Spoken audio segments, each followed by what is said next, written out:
Bem-vindo ao canal Informação Cristã. O nosso desejo é que você seja abençoado, e que, se possível, nos abençoe também, se inscrevendo, dando um like, e compartilhando com mais pessoas, para que essas mensagens alcancem o maior número de vidas. Ajude o canal Informação Cristã a crescer, para que o nosso trabalho alcance o nosso objetivo de evangelização. Muito obrigado e que Deus te abençoe.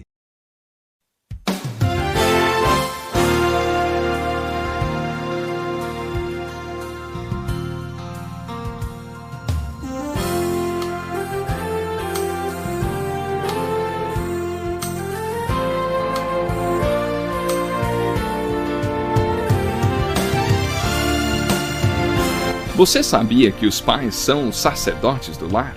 Eles devem não somente falar de Deus para os filhos, mas principalmente falar de seus filhos para Deus. O Encontro com a Palavra está apresentando a série Família e hoje quer nos ensinar algo a mais para vivermos uma vida de constante vitória em família. Vamos a mais um estudo do Dr. Dick Woodward com o pastor Edson Bruno.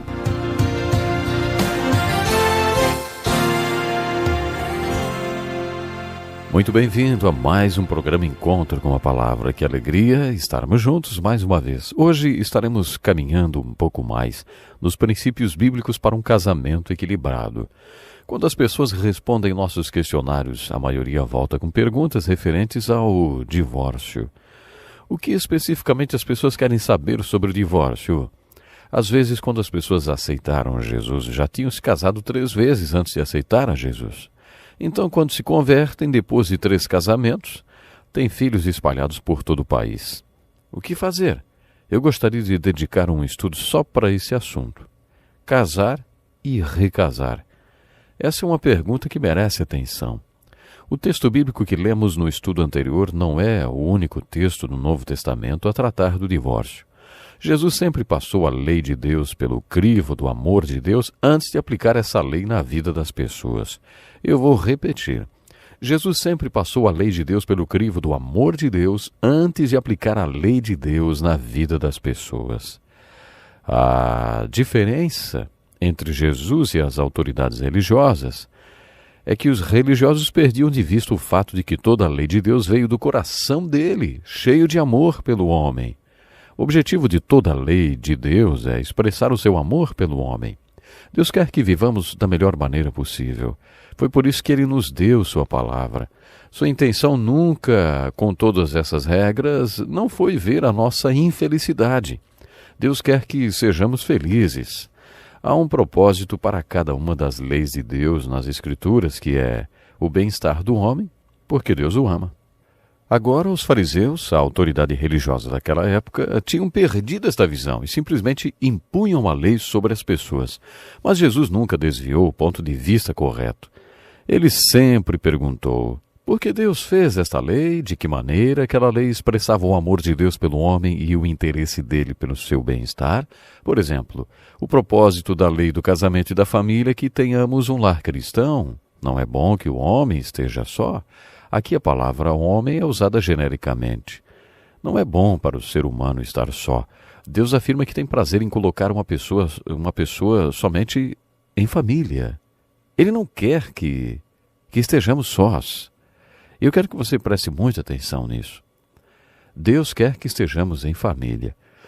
Logo que eu mudei para onde moro hoje, eu era um homem só. Também tinha muitas dívidas a pagar e andava no vermelho. Eu era o homem mais solitário da face da terra. No livro de Gênesis, vemos que quando deixou sua casa, Jacó também era um homem só. Mas depois de 20 anos, quando voltou, cruzou o mesmo riacho que tinha cruzado quando saiu de casa, mas agora ele tinha mulheres, filhos, rebanho, gado. E ele disse: quando cruzei este riacho não tinha nada além de um cajado em minhas mãos.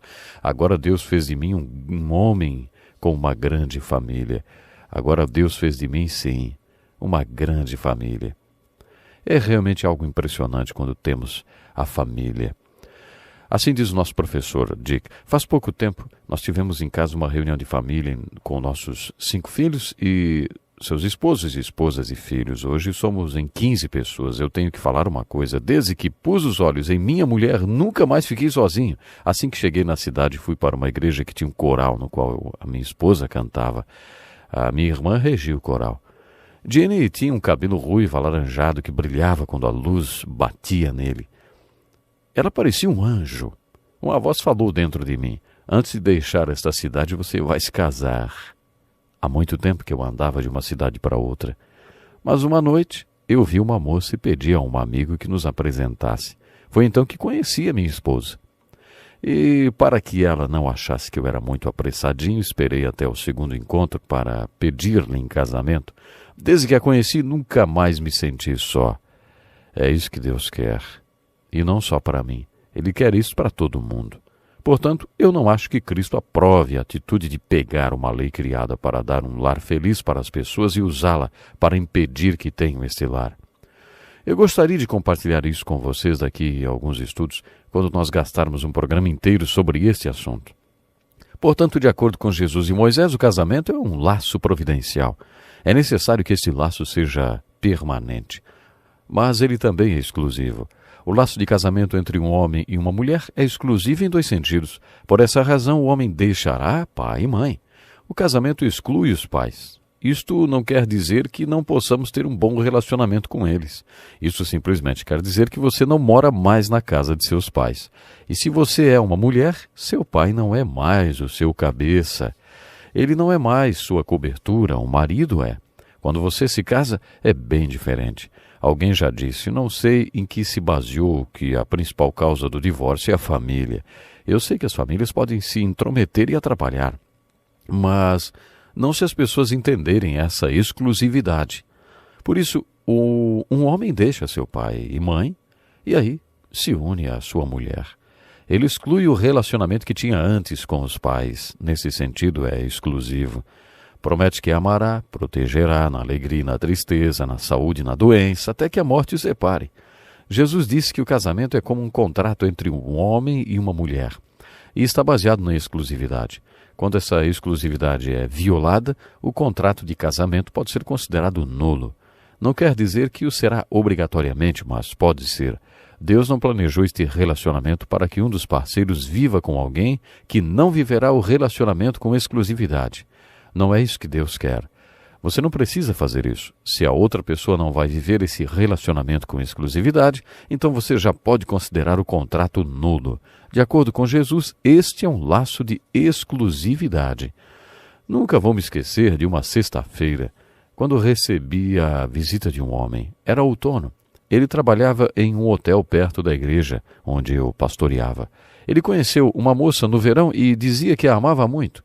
Quando o verão acabou, ela voltou para a escola, mas o visitava sempre que podia. Em um final de semana, ela não veio. Ela ligou para ele e disse que não iria mais vê-lo, não. Aquele homem estava no meu escritório chorando. Ele estava muito magoado. Ele só chorava, na verdade. Ele disse que, para uma relação como aquela, com sentimentos tão profundos, deveria haver algum tipo de proteção. Ele não queria ter colocado tanto sentimento em algo tão inseguro que acaba com a simples fala de alguém dizendo que não vai mais vê-lo e, enfim. Deus não quer que você fique inseguro em uma relação tão íntima como esta. É nisto que a exclusividade está baseada. Outro ponto que quero levantar, baseado na citação que Jesus fez de Moisés, é que o casamento é uma relação abrangente. Deus criou a lei de copulação para os animais, diferente da dos homens. Os animais copulam e só, mas no casamento Deus quer que seja como Salomão descreveu. Salomão era sábio e com suas 700 mulheres e 300 concubinas tinha certa experiência na área, pelo menos eu acho. Em Eclesiastes capítulo 4, versículo 12, muitas pessoas acham que ele estava fazendo uma observação sobre o casamento quando disse que um cordão de 3 dobras não se rompe com facilidade. Uma corda de 3 fios é difícil de ser quebrada ou arrebentada. Acredita-se que Salomão pensava no casamento quando disse isto. Podemos fazer a seguinte aplicação. Podemos dizer que quando Deus planejou esse laço, que é providencial, permanente e exclusivo entre o homem e a mulher, ele quis que fosse uma união do espírito e que a profundidade dessa unidade fosse expressa através de um relacionamento físico. Em outras palavras, os planos de Deus é que haja uma comunicação mais profunda, que haja, na verdade, comunhão, que os seus espíritos tenham comunhão. E o casal deveria se comunicar e ter comunhão, coabitando. A forma mais profunda de comunicação que existe é o sexo entre duas pessoas casadas. Esse foi o plano de Deus, que o sexo fosse a comunicação, a expressão da unidade da mente e do espírito. Agora cheguei no ponto que queria. Eu tenho um pedaço de madeira esculpido. É uma linda peça feita por crentes africanos. O único lugar onde você consegue uma peça como esta é na África. Nela está encravada uma frase impressionante que ilustra o plano de Deus para o casamento. Eu chamei de o cordão de 7 dobras do casamento.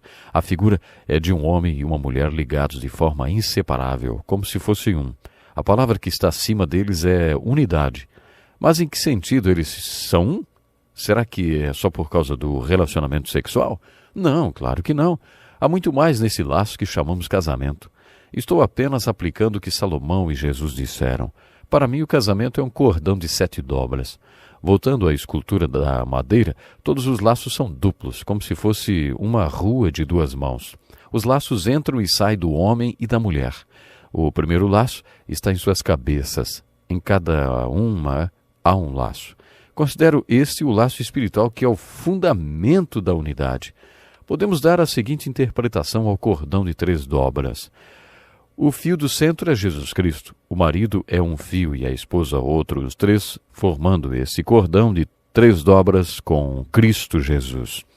É como se fosse um triângulo com Deus no topo, o homem à esquerda e a mulher à direita. Tem um versículo para esse triângulo.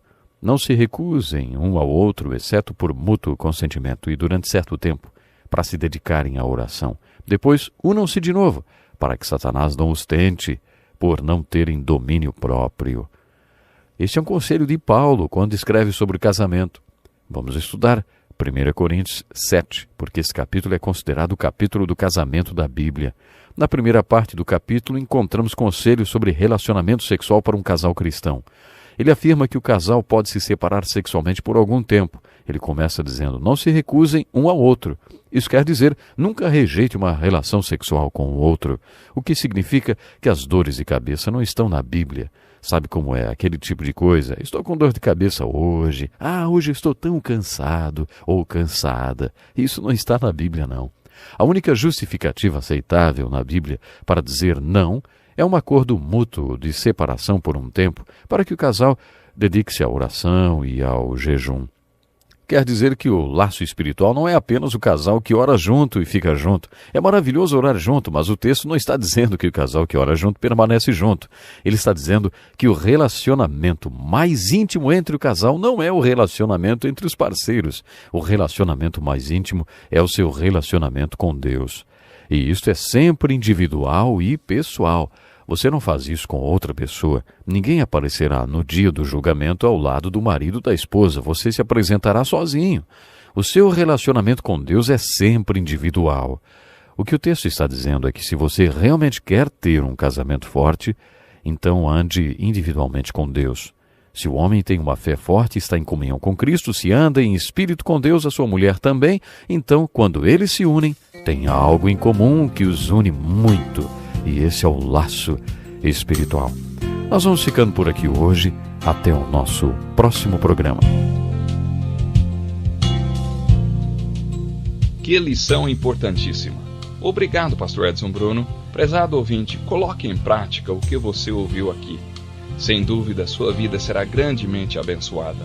Este é um estudo escrito pelo Dr. Dick Woodward, na voz do Pastor Edson Bruno. Escreva-nos e solicite o material.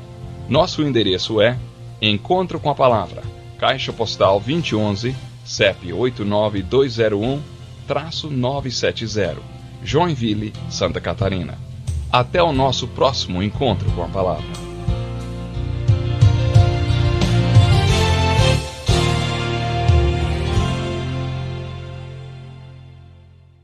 Obrigado por ter assistido um vídeo do nosso canal Informação Cristã. Esperamos que ele tenha edificado a sua vida e também da sua família. Pedimos que por favor se inscreva no nosso canal, dê um like e compartilhe esse vídeo para o maior número de pessoas, para que elas também sejam edificadas e alcançadas pela palavra do nosso Deus. Que Deus te abençoe e até o próximo vídeo.